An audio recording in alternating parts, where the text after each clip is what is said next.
방송에서 제공하는 부동산 정보는 투자 판단에 대한 조언입니다. 방송에서 제공하는 부동산 물건의 가치, 가격 상승 및 가격 하락에 대해서는 방송사에서 보장하지 않습니다. 시청자 여러분 안녕하십니까. 매주 월요일 4시 생방송으로 시청자 여러분 찾아오는 이준의 기센 부동산 진행을 맡고 있는 이준우입니다. 더도 말고 덜도 말고 한가위만 같아라 하는 한가위가 벌써 다음 주입니다. 이번 연휴는 또 임시공휴일까지 껴서 굉장히 길지요. 하여튼 추석 전후로 우리 시청자 여러분들 몸과 마음 모두 풍요로운 추석 됐으면 좋겠습니다. 자, 저희 기센 부동산에서는 항상 새로운 주제를 가지고 여러분께 말씀드리겠죠. 이번 주에는 8.2 대책, 9.5 대책, 대책들 많이 나오고 있습니다. 추가 대책들이 또 10차적으로 나오고 있고, 또 이번에 그 주거 안정 로드맵이 나오게 되면 또 여러 가지가 나올 것 같습니다. 하여튼 전방위적으로 정부에서는 좋은 말로는 주택 안정화, 주택 시장 안정화, 나쁘게 얘기하면 규제 일변도라고 표현할 수 있을 것 같습니다. 그거에 관해서 얘기를 나눠볼 건데요. 오늘 또 서울은 또 매체에서는 한국감정원자료에 보면 한 2주 연속 또 서울 아파트 매매가 올랐다 이런 소식도 있고 이게 이제 지속적이 될 거냐는 좀 다른 얘기긴 한데 하여튼 이거 포함해서 초미의 관심사죠. 이번에 주거복지 로드맵에 부동산 보유세 인상 논란이 들어갈 것이냐 이런 것들 오늘 다뤄보도록 하겠습니다. 자, 이제 기센 부동산 일부 함께 하실 세 분의 전문가 소개해드리겠습니다. 요즘은 아주 여러분들이 낯이 익으시죠. 방송에 전방위적으로 지상파, 종편, 저희 서울경제 다 나오시죠. 한국건설산업연구원 두성규 박사 나오셨고요. 주식회사 도시화공간 곽창석 대표, 주식회사 오비스트 파트너스의 이춘남 본부장 세 분의 전문가 모셨습니다. 안녕하십니까? 안녕하세요. 안녕하세요. 소개 잘했죠, 박사님? 너무 감사합니다. 제가 실체보다 조금 포장이 과잉 포장된 것 같아서 그런 건 없습니다. 예, 그래서 조금 죄송스럽지만 어쨌든 요즘 시청자분들을 자주 여러 매체를 통해서 만나 뵙게 되고 또 부족한 내용이지만 여러분들에게 자주 인사드릴 수도 있고 또 시장 동향도 전해드릴 수 있어서 대단히 반갑고도 고맙게 또 느끼고 있습니다. 네, 알겠습니다. 오늘 기센 이슈에서 다룰 내용 화면으로 확인해 보도록 하겠습니다. 오늘 기센 이슈에서는 8.2 대책 이후 부동산 시장 동향과 보유세 논란이란 주제로 첫 번째 8.2 대책 이후 부동산 시장 동향, 두 번째 보유세란 무엇인가, 재산세와 종합부동산세, 세 번째 보유세 논란과 쟁점 등에 대해 세 분의 전문가와 함께 낱낱이 알아보는 시간 갖도록 하겠습니다. 자, 두 박사님, 제가 아까 오프닝에 잠깐 말씀을 드렸는데 국지적으로 서울 아파트 매매가가 2주 연속 또 상승했다고 또 한국감정원에서 발표했다고 또 매체에서 프레임들이 만들어지고 있는데 8.2 대책 이후 시장 전반적인 상황 좀 알려주십시오. 네, 시장 상황들이 참 예측이 어렵습니다. 정부 대책이 우리가 이제 사실은 전 정부라고 할 수 있는 박근혜 정부 때 11.3 대책을 비롯해서 6.19 대책, 8.2 대책, 그다음에 이제 9.5 대책은 대책이라기보다는 후속 조치 정도로 그런 의미로 이제 볼 수 있을 것 같은데요. 어쨌든 이런 대책들이 쏟아져 나오고 난 뒤에 사실 어떤 시장에서 어느 정도의 영향과 충격 또 반응 이런 부분들이 모두가 다 궁금합니다. 정책 당국도 궁금하고 우리도 궁금하고 아마 시청자분들께서도 상당히 궁금해 하실 겁니다.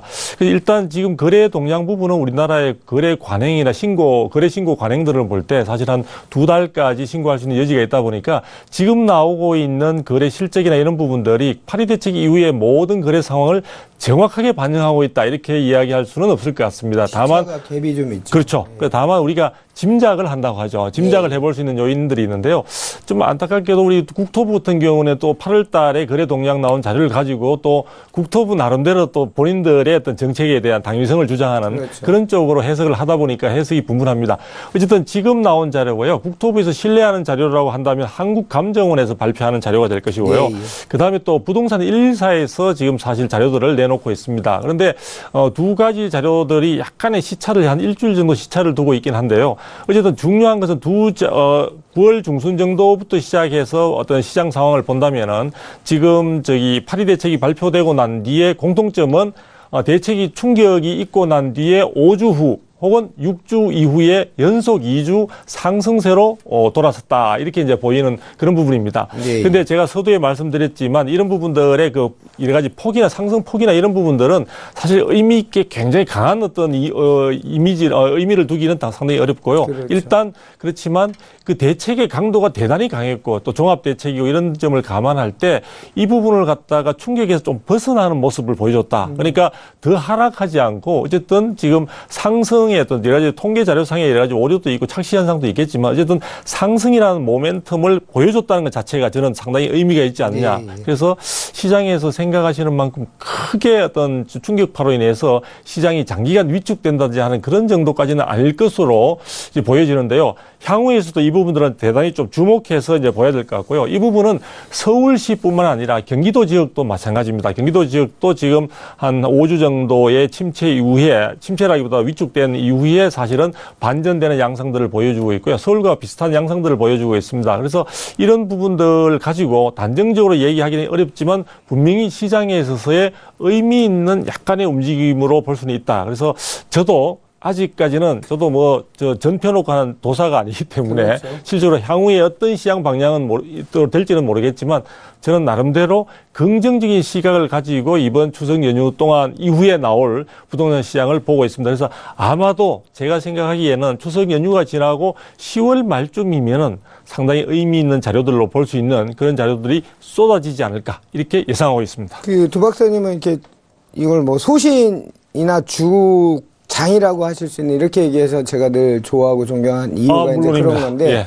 요즘 매체 프레임이 참 무서워요. 뭐냐면 예를 들어 풍선육 하도 워낙 전방위도 아까 좋은 말로는 주거안정 나쁘게 규제 일변 이렇게 되다 보니까 매체들조차도 예를 들어 일부 오르면 전문가 멘트를 따는 게 그렇지만 그거를 이렇게 보기는 곤란하다. 항상 이런 사족을 달더라고요. 그래서 주장이나 그건 맞고 틀리고 문제가 아니고 내가 생각할 때 이 시점에서 얘기할 수 있는 게 전문가라고 생각하는데 두 박사님이나 우리 곽 대표님이나 모두 그런 얘기를 해주셔서 저희 이준의 기센 부동산이 늘 풍요로운 것 같습니다. 아유, 감사합니다. 좋습니다. 우리 이춘남 본부장님. 근데 여기 대본은 항상 앞에 이걸 넣네요. 공인중개사라도 활동하시는 이걸 꼭 넣는데 그 파리 대책 이후 또 강남 쪽에 계시니까 그때 막 힘들다 얘기하셨잖아요. 네. 요즘 어떻게 재개가 좀 되는 분위기입니까? 아니면 여전히 힘듭니까? 지금 뭐 파리 규제 대책이 워낙 충격파가 컸기 때문에 저 자신조차도 지금 추가로 나올 대책 방안을 보고 컨설팅을 하거나 상담에 임하고 있습니다. 그렇기 때문에 지금 현재 한 2주 전까지만 해도 파리 규제 대책 방안에 대해서 궁금해하시는 분이 많았는데요. 지난주부터는 이제 투자를 어떻게 하면 좋을지에 대해서 상담 의뢰가 지금 많이 들어오고 있는 상황이에요. 그렇기 때문에 지금 제가 이제 강남에서 많은 일을 하고 있지만 실제로는 저희 사무실을 찾아오는 분들은 지방에서 올라오신 투자자분도 계시지만 전월세를 구하는 분까지 다양하거든요. 그렇죠. 그래서 시장의 환경을 정말 피부로 느끼고 있고요. 가격이 올랐다고는 하지만 매매 거래 자체가 많지 않았고 그리고 8월 2일 이전에는 계약이 굉장히 많았고 저도 지금 그거 잔금을 지금 처리하고 있는 상황이에요. 그래서 지금 매매가가 올랐다고는 하지만 그게 그렇게 신뢰할 만한 거는 아닌 것 같습니다. 그리고 실제적으로 저희가 투자자분들이 찾는 물건들이 많아서 잠실주공 5단지나 음마아파트 같은 경우에 이제 물건을 찾으면 물건 자체가 없어요. 그래서 지금 거래 사례를 두고 몇 % 올랐다고 말하기는 조금 어려운 것 같습니다. 좋습니다. 곽창석 대표께 여쭈겠습니다. 곽창석 대표님한테 제일 적당한 질문 같은데 뭐 통계나 수치만 갖고 지금 어떤 상황을 판단하기는 좀 그렇고 곽 대표님이 제가 알기로도 이번 대책들 이후에 굉장히 많은 상담을 하고 계신 거로 알고 있는데 그런 걸 비춰볼 때 시장 동향 어떻게 판단하세요? 사실 그 추석 전에 어느 정도 강세를 띌 거라는 거는 예고가 돼 있었습니다. 보통 우리는 이런 뭐 아주 강력한 대책인데 이런 게 나오면은 뭐 급매물이 쏟아진다든가 해서 가격이 떨어지는 게 일반적인데 이번 대책은 아주 강도는 강하지만은 법률 개정 사항이 많았어요. 네. 그래서 섣불리 움직일 수 없는 면이 있기 때문에 매도자들이 주춤할 수뿐이 없었고요. 또 대책의 내용들이 또 중간에 뭐 소급을 한 해 만에 해가지고 중간에 바뀐 내용이 많았거든요. 그래서 이제 확정이 안 돼 있기 때문에 또 매도자들은 매물을 내놓기 좀 어려운 측면이 있었고요. 또 한 가지는 자꾸 이제 추가 대책을 예고를 한 거예요. 그렇죠. 그러니까 이제 추가 대책을 보고 움직이려고 하니까 말하자면 이제 어리둥절한 상황에서 매도 매수가 전부 이제 안 움직인 상황이었는데 그래서 아마도 6월달 통계가 나와 보면은 거래량 자체는 절반 정도로 줄어 있을 겁니다. 그러니까 말하자면 이제 6, 7월에 서울 아파트 거래량이 14,500건 안팎이었거든요. 예. 근데 한 7,000건 수준으로 줄어 있을 거예요. 근데 왜 가격은 거래가 줄면은 보통 가격이 떨어져야 되는데 왜 가격이 별로 안 떨어지냐면은 일단은 매도 매수가 다 관망세로 돌아섰지만 이 가운데에서 일부 지역에서 뭐 개발 재료들이 나왔어요. 뭐 잠실 주공 5단지라든가 이런 재료들이 나오면서 추가 대책이 별게 없을 것 같다는 쪽으로 의견이 기울었거든요. 그래서 매수자들이 기다려봤자 추가 대책 별거 없겠다 싶어서 적극적으로 매수에 나서면서 그러니까 아주 극히 일부 지역에서 상승을 하면서 전체적으로 거래가 없고 다른 지역들은 보합인 상태에서 일부 지역의 강보합이 시세에 반영돼서 뭐 0.01, 0.02%의 상승으로 나타난 거고요. 아마 이제 추석 이후에 이 법안이 통과된다든가 하면은 상황은 반전될 가능성이 현재로서 높아 보입니다. 그러니까 안 좋은, 그러니까 거래가 준다든지 이제 침체될 쪽으로죠. 그거는 이제 법률 통과가 어떻게 되느냐에 따라서 또 그 발표되는 시점이 언제나에 따라서 약간의 변수는 있죠. 해마다 추석 전후로, 그러니까 이런 강력한 대책 말고 추석 전후로 봤을 때 어땠어요, 시장은요? 늘상 이제 뭐 추석 전까지, 그러니까 이제 7월 방학 시작되면은 거래 성수기로 들어와서 추석 직전까지가 가장 강세를 보이고요. 추석이 지나면 보통은 꺾입니다. 보통 해마다 이제 일반적인 패턴은 그랬다는 얘기죠? 예. 좋습니다. 우리 두 박사님께 또 여쭤보겠습니다. 이거 제가 글 쓴 얘기도 있는데, 이 로또 청약 얘기입니다. 이게 프레임을 하여튼 조어도 잘 만듭니다. 네네. 이게 자꾸 이렇게 풍성 효과 막 이런 식으로 이제 연결이 되니까 자꾸 그렇죠. 문제가 되는데, 어찌됐건 간에 2억 로또, 3억 로또 얘기가 이제 신규 강남 분양시장 얘기죠. 그런 얘기들 나오고 있는데, 어떻게 되는 주택 청약시장 동향 좀 알려주십시오. 네, 제가 사실은 이 대책이 나올 때 나름대로 뭐 제가 영향력이 있지는 않지만 어떤 글을 써서라든지 이제 또 다른 어떤 국토부의 많은 분들한테 얘기를 했습니다. 가격에 대한 직접 규제 또 가격을 갖다가 직접적으로 억누르는 것 자체는 시장에 오히려 또 반작용을 불러일으킨다 이런 이야기를 했는데요. 이 분양가 상한제라는 제도가 사실은 굉장히 요즘 많이 화두로서 언급이 됐습니다. 그래서 정부가 생각할 때는 신규 분양 물량 자체에 있어서 분양 물량은 제한적인데 가격이 요즘 계속해서 상승되는 어떤 기조를 보여주고 있으니까 그 부분들을 갖다 억누르게 되면은 그 영향으로 주변의 시세에도 약간 약세로 돌아서지 않을까라는 생각을 했던 것 같아요. 그리고 또 이 분양가 상한제가 기존에 있어서는 보면 이제 민간택지와 공공택지를 나누어 가지고 공공택지에는 그냥 전격적으로 지금까지도 계속 적용되고 있습니다. 그래서 서울 지역 같은 경우는 이제 위례 같은 경우가 대표적으로 택지개발지구로서 공공택지이기 때문에 분양가 상한제가 적용이 되고 있고요. 마곡도 그랬죠. 예, 향후에도 아마 뭐 북위례 분양을 올해 말이나 또 내년 초, 내년 말까지 쭉 나올 때는 아마 분양가 상한제가 분명히 적용이 될 겁니다. 그래서 가격 부분에 있어서 전반적으로 시세 대비 상당히 낮은 가격을 우리가 기대해 볼 수 있는데요. 근데 민간 택지 같은 경우에는 이제 탄력적 적용이라는 용어를 써가지고 일정한 요건에 충족될 경우에만 약간 누를 수 있도록 했는데 그 요건이 상당히 이제 완만하게 돼 있다 보니까 그동안에 민간 택지에는 적용이 안 됐습니다. 그런데 민간 택지가 말은 민간 택지인데 대부분의 민간 택지라는 게 결국은 재건축 단지가 될 수 있고요. 그래서 기존에는 분양가 상한제를 하게 된 이유가 건설사들이 자체적으로 사업을 하면서 분양가를 높이 붙여서 굉장히 수익을 많이 남긴다. 이런 것에 대한 어떤 반작용의 의미가 컸다면요. 최근에 와서는 건설사들이 재건축 같은 경우도 대부분 도급제로 하기 때문에 단순 공사만 합니다. 결과적으로 이 재건축에 있어서 일반 분양물의 분양 가격의 상승 압력은 누가 밀어넣느냐 하면은 사실 조합원분들의 자유로운 의사에 의해서 상당히 강조를 하는데 결과적으로 그 부분들을 갖다가 여러 가지 허가라든지 이런 쪽을 통해서 분양 보정 심사 등을 통해서 또 누르기도 하고 이번에 분양가 상한제에 대한 적용 요건을 갖다 강화시켜서 이제 바로 누르도록 이렇게 하다 보니까 실질적으로 분양하는 쪽에 있어서 분양가를 높일 수 없는 상황이었습니다. 그래서 분양가를 낮추는 상황에서 누가 보더라도 시세 대비 400만 원에서 3.3제곱미터당 400만 원에서 500만 원 정도 여러 가지 뭐 신반포란 이런 지역 상관없이 그 정도를 낮추어 주니까요. 그 부분 당첨되는 사람한테 너 묻지도 말고 따지지도 말고 이 500만 원 곱하기 30평 같으면은 1억 5천이죠. 그냥 제가 표현을 잘 써야 되겠는데 어쨌든 당신이 이익을 취하십시오. 우리가 이름하여 이를 개발 이익이라고 할 수 있는데요. 그 개발 이익, 초과 이익이라고 하여튼 그 재건축으로 인한 분양을 받음으로써 상당한 이익을 큰 노력, 고민은 많았겠지만 큰 노력 없이 취할 수밖에 없는, 그래서 제가 볼 때는 이런 부분이 있다 보니까 분양가는 사실 재건축 단지에서 억누르고 있고 주변 시세는 전혀 변동 없이 오히려 더 상승 기조의 움직임들이 나타나다 보니까 그 차익을 분양 당첨되는 사람들에게 모두 다 몰아주게 하는 이 부분에 의해서 당첨된 분들한테 로또다라는 표현을 쓰고 있는데요. 사실 좀 씁쓸한 느낌을 줍니다. 정책 기조하고는 저는 반대 그렇죠. 현상이 나타나는 거죠. 이런 부분들이 이제 책상 물림 정책의 가장 단면적인 실패 사례, 뭐 후유증 뭐 이렇게 이야기할 수 있는데요. 제가 이런 표현이 너무 과하다고 생각되면은 제가 죄송 다시 사과 말씀을 드리겠습니다만 어쨌든 이 분양가 상한제라는 게 모든 분들 청약시장이나 또 기존 시장에 있어서 주택거래시장에 있어서 참여하는 모든 분들에게 골고루 이익이 돌아갈 수 있어야 되는데 이는 특정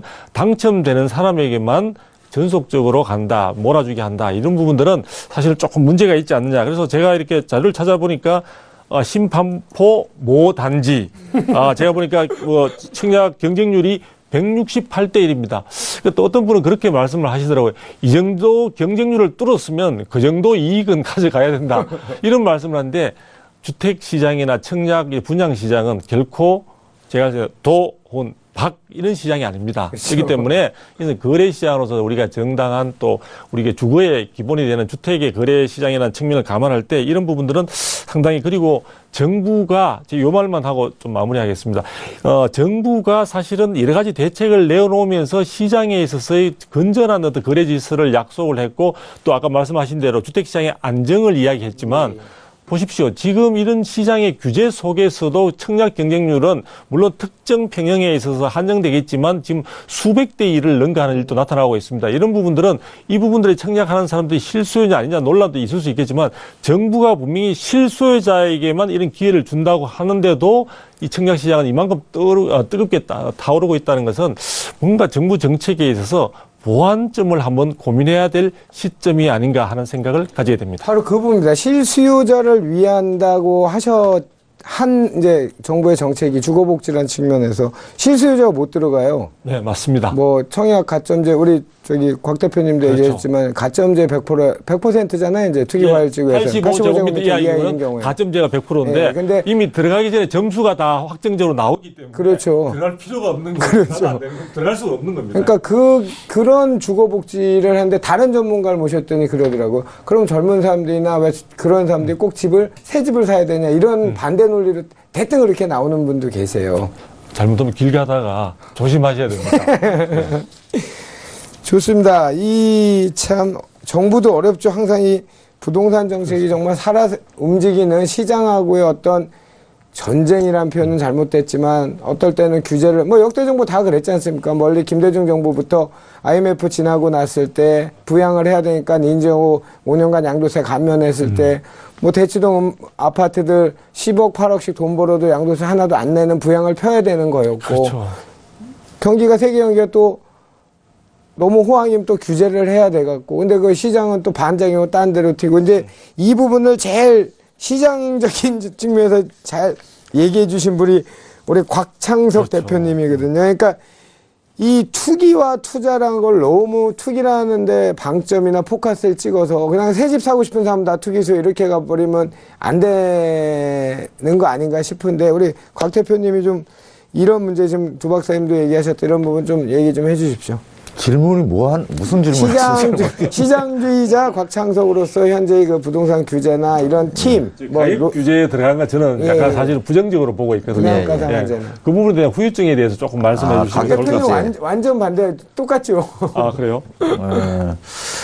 근데 이제 가격이라는 거는 이제 어떤 그 시장에 투입된 여러 가지 요소들, 생산 요소라든가 또는 외부적인 독립 변수들이 많지 않습니까? 예. 이런 것들이 합쳐져서 나오는 결과물이 가격이죠. 예. 그런데 그 가격, 시장 참여자들의 경제 활동에 따른 결과물인 가격을 정부에서 일단 정해놓고 시작을 해라. 고 한다면은 경제 활동이 당연히 원활하게 안 되겠죠. 그렇죠. 시장 왜곡 현상이 당연히 나타날 거고요. 그렇게 정해준 가격에서도 생존할 수 있는 경제 주체가 있을 거고 또 도태되는 경제 주체가 나타나겠죠. 참여자들이. 그러면 결국은 이거는 우리가 프로크러스트 테스트의 침대라고 있지 않습니까? 예. 딱 규격을 정해놓고 그 침대에 맞는 사람만 생존하고 그것보다 더 작거나 큰 사람들은 죽어야 되는. 예. 그래서 아주 나중에 가면 이게 사실은 공평하게 가기 위해서 한 건데 시장이라는 전쟁터에서 수많은 시장 참여자인 군인들을 몰살시키는 행위가 될 수 있다. 저는 그렇게 생각하기 때문에 가격 규제는 정부가 시장을 그렇게 잘 알 수 있다고 저는 생각하지 않거든요. 그렇게 구석구석 전쟁을 하고 있는 사람들의 상황을 알고서 가격을 정할 수가 없기 때문에 결국은 비효율을 낳고 결국은 약자들을 더 어려운 상황으로 빠뜨리는 결과를 갖고 올 것 같고 이건 좀 추상적이긴 한데 예를 들면 분양가 상한제를 해놓으면 당장에 건설사들 중에서 자금력이 약한 건설사들은 일단 대부분 망하게 될 거예요. 그리고 결국 지어지는 주택들도 마음대로 가격을 못 받으니까 아주 품질이 낮은 주택들을 지을 수뿐이 없을 거고요. 그러면 결국은 우리 국민들은 더 열악한 주택에 살아야 되고 또 건설업체들이 다 망하고 시행업체도 시행 안 하려고 그러면 또 시간이 지나면은 집이 부족해가지고 그렇죠. 집다운 집이 없으니까 그냥 전셋값이 계속 전월세 가격이 오르고 하는 그런 부담을 결국 서민들이 져야 되는 그게 이미 분양가 상한제를 여러 차례 수차례 시행하면서 우리가 겪었던 거고요. 그렇죠.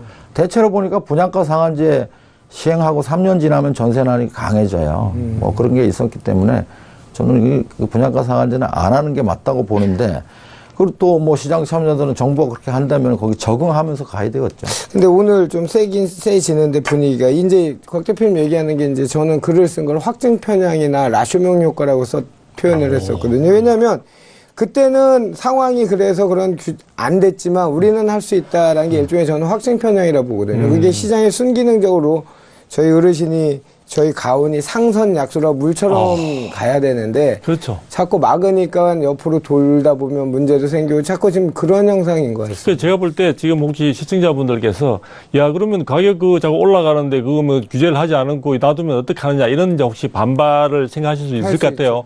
근데 우리가 가장 기초적으로요. 사실은 이번에 그 7.13 대책부터 쭉 보면은 대책이 계속 연이어서 나왔지만 공급에 관한 내용이 구체적으로 없지 않습니까? 예. 물론 임대주택 17만 호, 그 다음에 이제, 다른 부분에 있어서도 적절하게 지금 충분히 입주 대기 물량들이 많기 때문에 걱정이 없다고 하는데 사실 주목받고 인기 있는 그 곳의 장소에 있어서 지역에 있어서의 지금 공급 물량이 적기 때문에 수요에 비해서 적기 때문에 지금 논란이 되고 있는 거거든요. 그렇죠. 충분히 사실은 필요로 하는 곳에 사실 공급을 충분히 할 수 있다면은 괜찮은 내용들인데요. 그런 부분들에 있어서 조금 걱정이 되는 부분이 있고, 요 부분만 또 하나 이야기.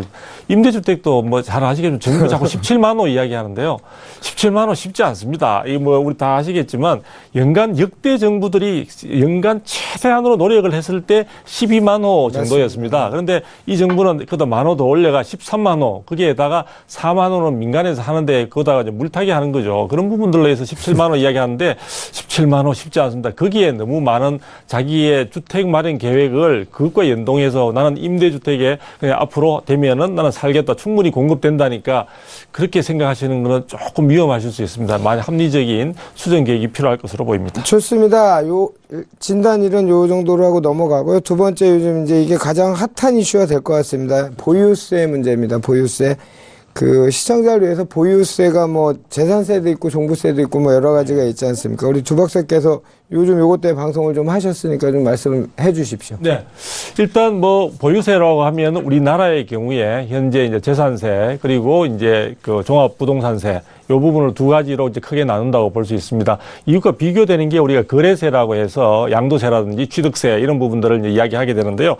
실제로 세금이라는 것 자체가 아시다시피 국가나 지자체가 자신들의 일정한 어떤 정치적인 혹은 뭐 정책적인 추진의 어떤 목표를 위해서 필요한 비용을 국민들로부터 사실은 반대급부 없이 강제적으로 거둬들이는 수입입니다. 그러다 보니까 이 세금이라는 것은 사실은 국민들 또 납세자들의 부담이나 그 부담 능력을 넘어서서 하게 되면 상당히 많은 문제들이 생겨나게 되고요. 뭐 심각한 경우는 정권이 뭐 문제가 된다든지 그런 경우들도 있습니다. 그래서 이 세금 문제는 어느 부분보다 중요한 부분인데요. 특히 보유세 부분은 다른 아까 거래세, 양도세라든지 취득세하고 달라서 어떤 행위가 없이도 항상 집을 가지고 있다는 이유만으로 보유하고 있는 집에 대해서 모두 다 과세가 이루어지게 됩니다. 그러니까 사실 양도세, 집을 많이 가진 사람이 다주택자들의 양도세를 우리가 막 비판적으로 이야기할 때는 실제로 그것도 집을 많이 가지고 있는 사람이니까 그것에서 양도 차익을 많이 남겼을 때 그에 대해서 부담하니까 어떻게 보면은 뭐 납득할 수 있는 여지도 있다 이래야 되는데 사실 보유세, 재산세 같은 경우에는 그냥 내 집 한 채 가지고 있으면 특정 지역에 가지고 있다는 이유만으로 그게 세금이 부과되게 되고요. 또 사실 거기에 맞추어 가지고 또 뭐 주민세라든지 다른 교육세라든지 뭐 이런 등등 또 붙을 수 있는 여지들이 있습니다. 그리고 종합부동산세라고 해가지고 또 이제 2005년인가요? 2005년도에 참여정부 시절이죠. 그때 이제 신설이 되었던 세금 제도가 지금도 진행이 되고 있습니다. 이것은 이제 사실 여러 논란이 많이 겪고 위헌 논란도 많이 겪다 보니까 최근에 와서 2009년도부터는 지금 아마도 이제 집을 한 채 가지고 있을 때는 9억 이상, 그 다음에 이제 두 채 이상일 경우에는 6억 이상, 합쳐서 6억 이상에 되면은 개인별로 해서 이제 세금을 부담하고 있는데요. 이 종부세 부분에 대해서도 사실은 논란이 상당히 많이 있습니다. 왜냐하면은 이 종부세는 또 재산세의 기본적인 이 재산세와 좀 달리 사실은 그 당시에 2005년도 1월 달에 도입될 때 부동산 시장이 굉장히 지금보다 훨씬 과열됐었습니다. 예, 그렇죠. 그래서 부동산 시장이 지나치게 과열됨으로 인해서 생겨날 수 있는 그런 부분들을 잠재우고자 사실은 투기를 막기 위한 목적으로 도입이 됐습니다. 도입이 됐는데 사실은 중간에 그러면 이 제도, 이 종합부동산세 자체가 신설된 이유가 과열 혹은 투기를 막기 위한 거니까 그런 정상이 줄어들거나 사라지게 되면 당연히 세금은 중단되거나 사라져야 되는데 중간에 시장이 안정 내지는 침체될 때도 이 세금은 빳빳이 고개를 들고 있었습니다. 유일하게 한 3년 전부터 종부세 가서 문제를 제기한 분 저기 앉아 계십니다. 만들 때부터 제기한 사람. 예. 저는 그래서 뭐 개인적으로 저도 관심을 많이 갖고 있는데요. 또 아시다시피 종부세가 물론 세수 규모가 크지는 않습니다. 연간 지금 2조 원 내외로 해서 계속 긋고 있는데 정부는 지금 이 확정된 게 아닙니다. 정부가 이 보유세 부분에 대한 논란은 지금 이제 논의 중이고 여권 혹은 정부 내에서 논의 중인데요. 이 부분과 관련해서 재산세를 더 강화하자는 이야기도 있고 종부세를 좀 더 강화해서 세수를 왕창 걷어들이게 되면 부동산 시장이 좀 위축될 것이다 해서 그쪽을 하자는 이야기도 있고 또 보유세와 재산세죠. 그러니까 재산세와 종합부동산세를 일원화해가지고 종합적으로 다시 한번 확충하되 강화하자 하는 쪽으로 돼 있는 등등해서 결과적으로는 많은 지금 집을 가지고 있는 한 채라도 가지고 있는 많은 분들의 부담을 굉장히 증가시키는, 가중시킬 수 있는 요소가 많은 핵심 주제라고 할 수가 있겠습니다.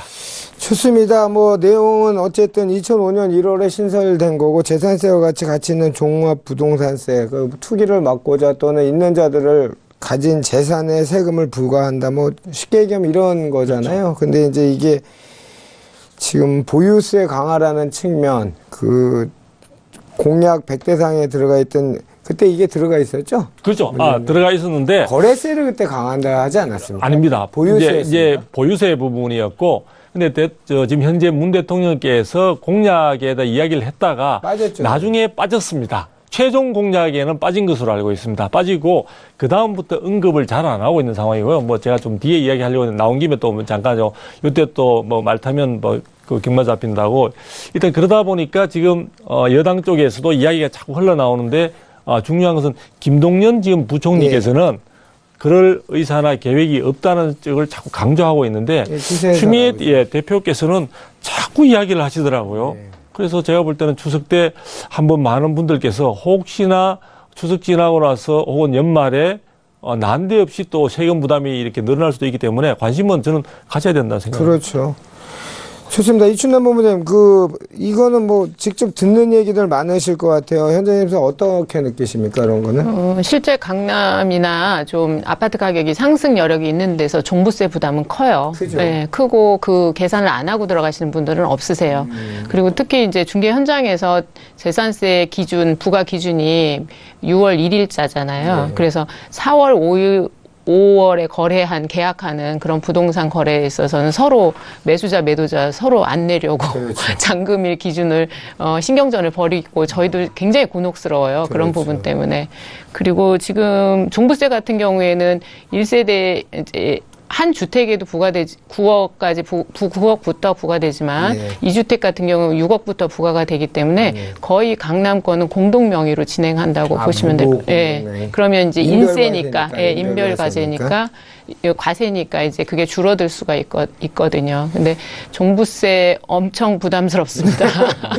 곽 대표님한테 또 마이크 네. 넘기겠습니다. 아까 저는 이제 우리 곽 대표님을 이 방송에서 모신 게 한 3, 4년 됐으니까 그 얘기를 했는데 2005년 시작될 때부터 문제 제기를 하셨다고 하셨는데 어떤 영향을 줬는지 좀 설명을 좀 그때 당시 하고 지금 그러면 이 문제점은 어떤 게 있을까 좀 설명 부탁드릴게요.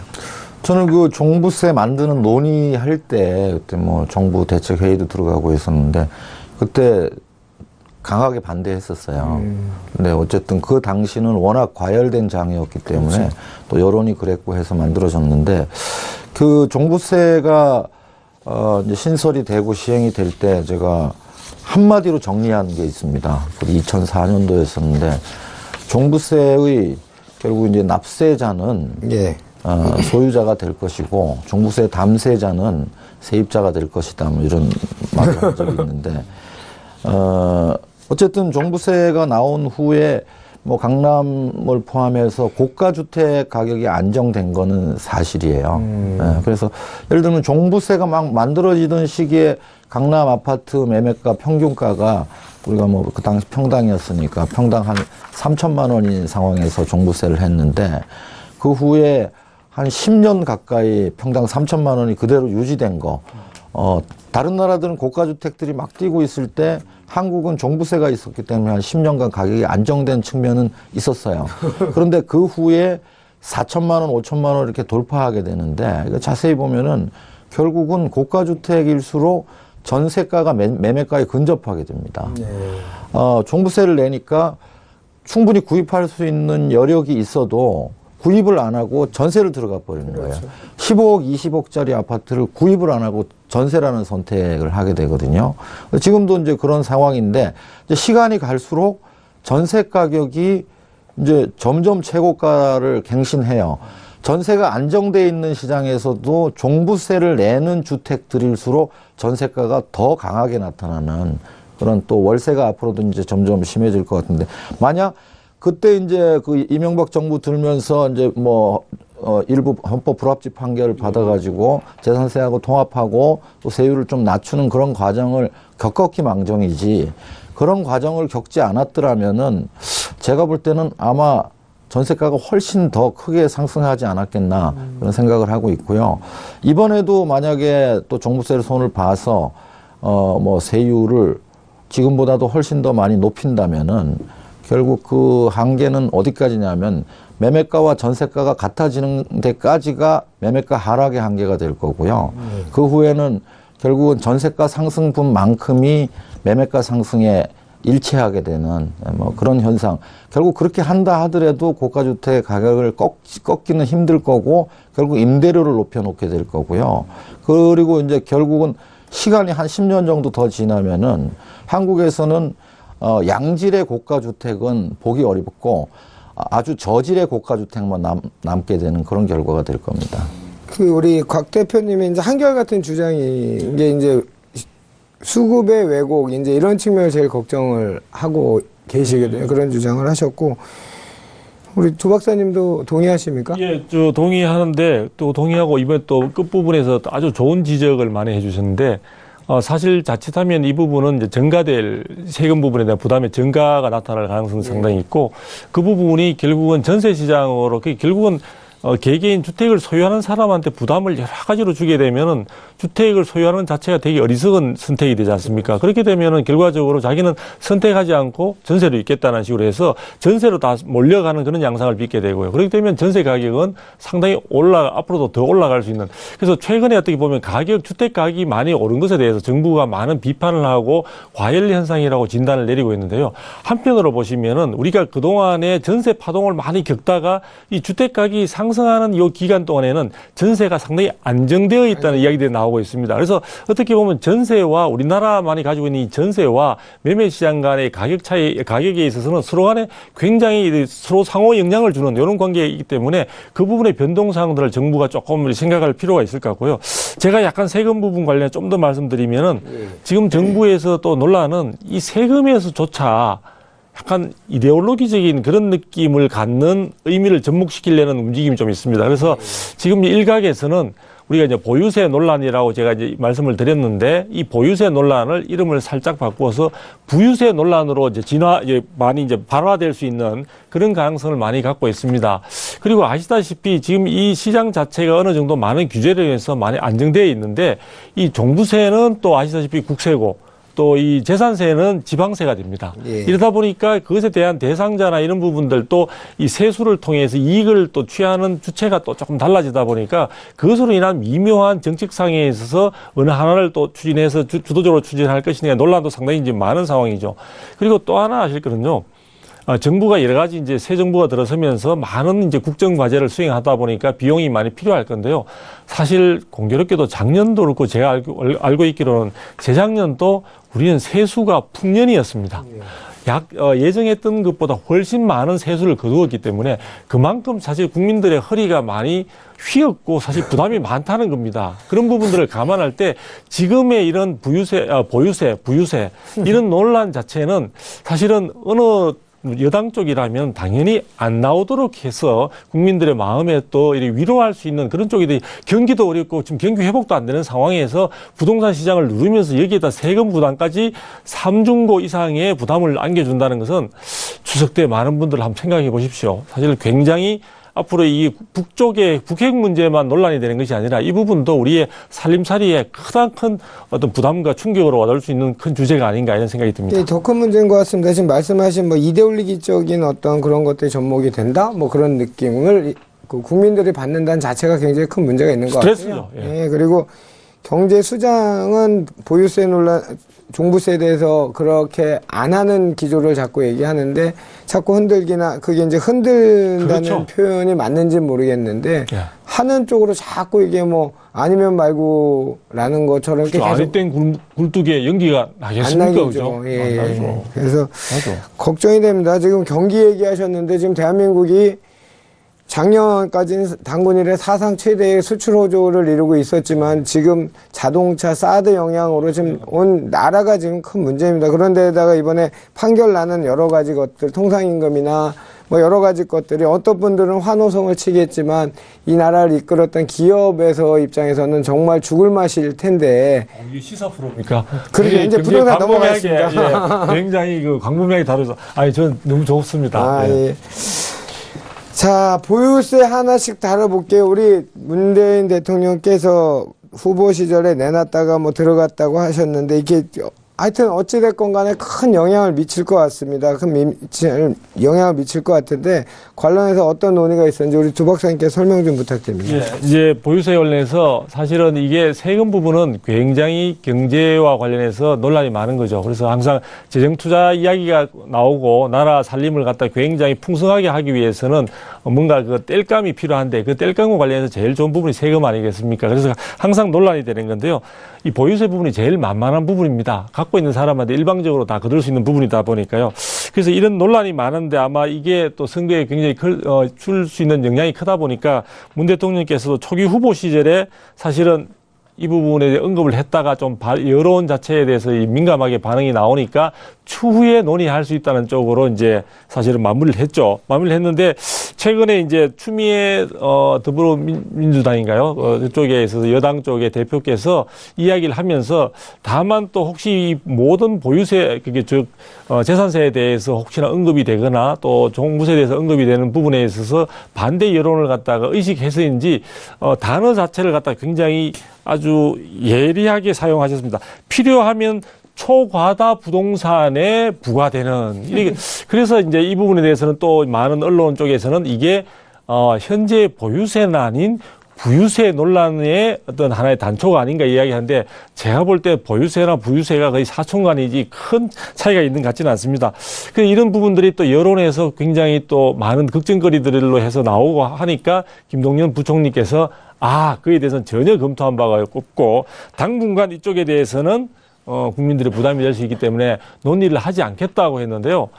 제가 TV를 보고 있으면 느낌이 과연 추미애 대표께서 이 말에 힘이 더 강한지 김동연 또 부총리께서 더 강한지가 저는 잘 모르겠습니다. 그런데 자꾸 이야기가 나오는 데 있어서 부총리께서 좀 힘을 내셔 주시면 좋을 것 같은데 어쨌든 이 보유세 부분은 국민들한테 여간 제가 가볍게 이야기를 했습니다만 여간 부담스러운 것이 아니고 사실은 살림살이 가뜩이나 이것은 뭐 경우에 따라서는 전가 문제라든지 또 노인분들의 이런 부분들은 사실 이게 또 정기적인 수입이 없는 분들은 세금 부분이 늘어난다는 건요 아주 치명적입니다. 그래서 우리 정부 당국에서도 상당히 신중하게 검토해야 될 문제가 아닌가. 정치적 이데올로기를 제외하고요. 국민들 삶 자체에 바로 들어가서 그 삶을 이해하는 그런 선상에서 저는 이 나중에도 혹시나 이 보유세 부분에 대한 검토가 이루어졌으면 좋겠다 이런 생각을 합니다. 감사합니다. 자, 그런데 도대체 보유세화가 이 시장에 어떠한 영향을 주게 이렇게 정부나 여당 대표나 뭐 이렇게 저희까지 이렇게 이런 걸 하고 있는 거죠. 어떤 문제가 있을까? 아니 세금을 부과하게 되면은 가뜩이나 지금 집을 갖고 있는데 세금 내는 것도 지금 살림살이 이번에 월급도 제대로 안 들어오는 분들은 스트레스도 받고 또 고정 수입도 없는 분들은 굉장히 화가 날 정도인데 이것으로 일하면은 이런 내가 스트레스를 받느니 차라리 주택이나 토지나 이런 걸 보유를 하지 말자. 사실 재산 없는 게 오히려 속 편할 수 있다. 이런 분위기로 이어질 수도 있습니다. 그래서 자칫하면은 이런 세금 논의 자체가 우리 부동산 시장의 근간을 흔들 수도 있는 여지가 있지 않느냐. 저는 이런 생각 해봅니다. 곽 대표님, 같은 의견이세요? 다른 의견 있으면 얘기해. 보유세가 도대체 어떤 문제가 있을까요? 저는 같은 의견이고요. 예. 이제 부동산 세금 크게는 세 단계죠. 예, 취득 단계, 보유 단계, 양도 단계 세금 이렇게 나눠져 있는데 사실 우리나라가 취득이나 양도 단계 세금은 다른 OECD 가입 국가에 비해서 압도적으로 높은 편이죠. 보유세는 평균에 비해서 약간 낮은 편이지만은 종부세까지 포함하면 꼭 그렇지도 않은 것 같아요. 근데 이제 문제는 사실 세금이라는 게 아주 기본 구조는 소득이 있는 곳에 세금 있다. 이게 이제 기본 골격이거든요. 종부세나 보유세를 높이는 주장을 하는 쪽에서 무슨 얘기를 하냐면 집값은 늘 올라왔고 앞으로도 오를 가능성이 있으니까 미래 소득이 있을 거로 추정된다고 보는 것 같아요. 미실현 이익의 과세, 이제 이런 문제죠. 미래 소득이 있을 거니까 종부세나 보유세를 높여도 된다지만 우리가 지금 산업화 되면서 저개발국에서 선진국으로 올 때까지는 그랬지만 선진국이 되고 나면 꼭 그렇지 않거든요. 그렇죠. 경기 상황에 따라서 집값이 떨어질 수도 있고 이런 상황인데 지금 우리가 늘 집값은 뛰었다 그런 프레임에 갇혀가지고 지금 룰을 이렇게 정해버리면은 보유세를 높이는 룰을 정해버리면 그럼 나중 가서 집값이 떨어지는 상황에서 어떻게 할 거냐는 거. 대처 방안이 없다는 게 문제고요. 그 다음에 만약에 집값 자체를 떨어뜨린 거를 정책의 목표로 삼는다. 그래서 집값을 떨어뜨리기 위해서는 우리는 무슨 짓이든 할 수 있다. 그러면은 물론 집값은 잡을 수 있겠죠.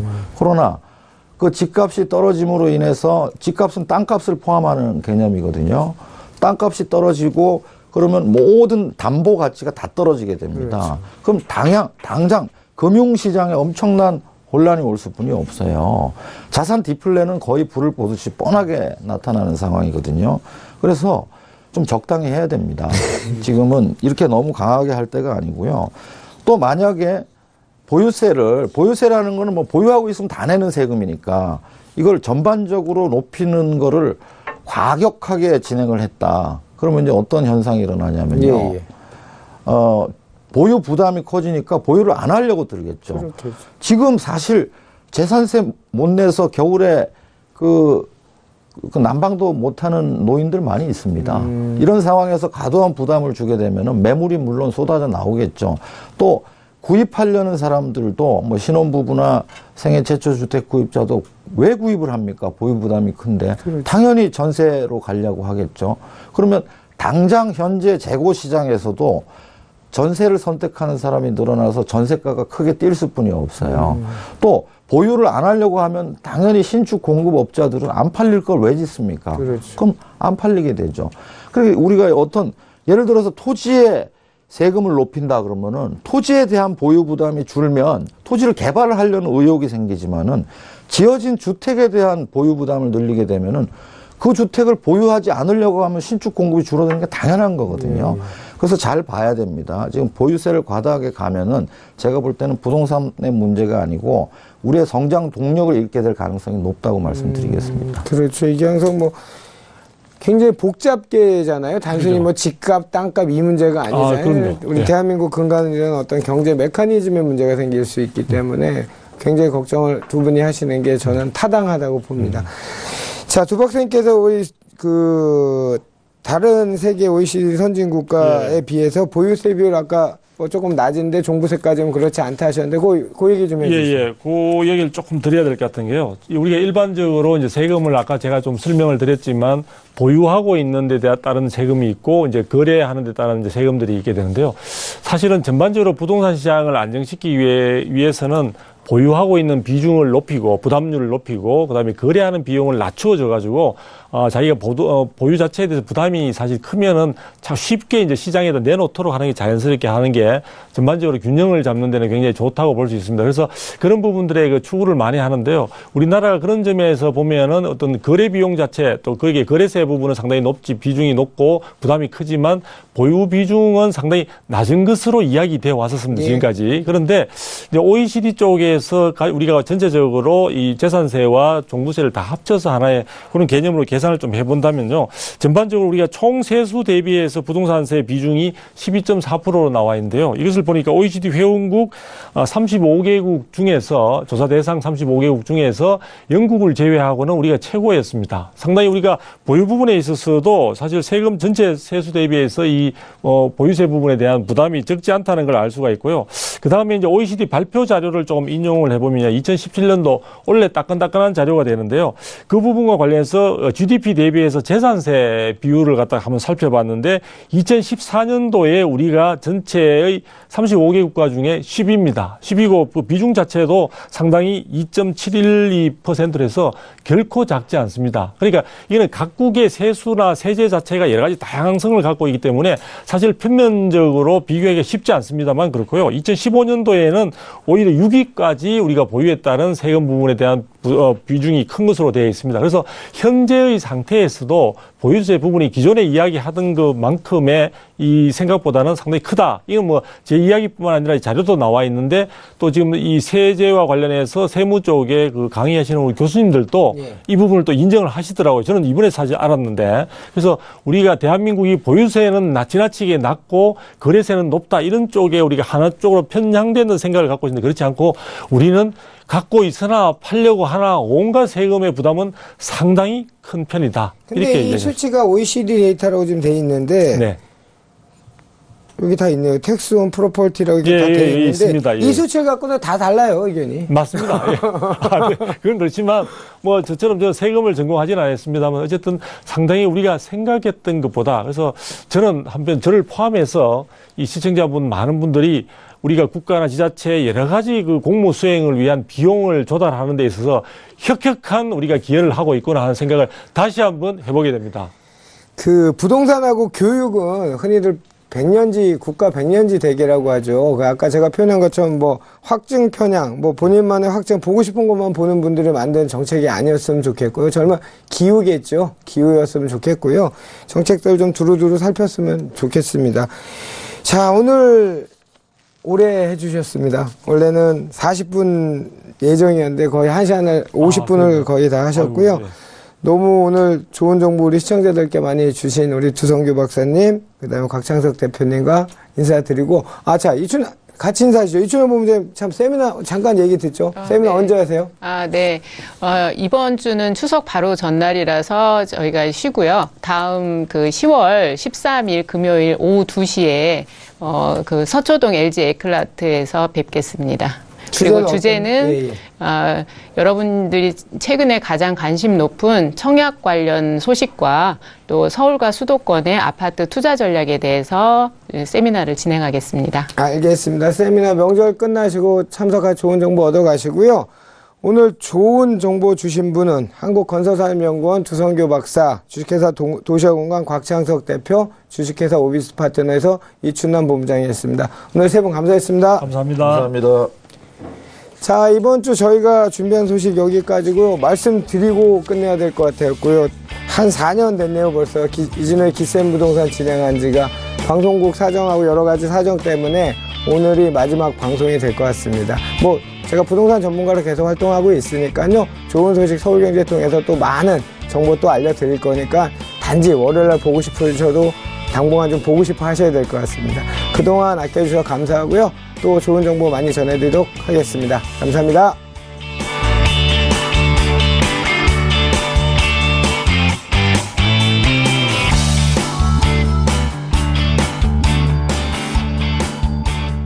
본 방송에서 제공하는 부동산 정보는 투자 판단에 대한 조언입니다.